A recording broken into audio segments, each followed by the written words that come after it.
ဇက်ကားလေးကတော့ဟာတာကားလေးမောင်စိန်တောင်းတို့ကားလေးပဲဖြစ်ပါတယ်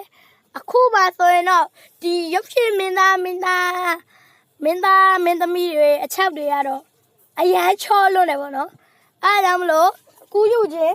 အခွေပွားခြင်းနေမလောက်ရပါဘူးခင်ဗျာကျေးဇူးတင်ပါတယ်ခါတကယ်မတွေ့ရအောင်ကြာလာပြီအေးမတွေ့အောင်ကြာပြီနော်ငါလေအောင်လုပ်ရဲကောင်မလေအောင်ခုပဲသွားလို့တင်မောတက်စတင်မောလိုက်ပြီပေါ့ငါလေဝါလာအောင်မငါရက်ကြရှိဟာစက်ကောင်းမတော့မဒီဆိုရတော့ချစ်တယ်ဘာဖြစ်လို့ဒီဆိုရတော့ငါချစ်သူကောငါလေးစိတ်နာနေလူပါစလန်းလေးန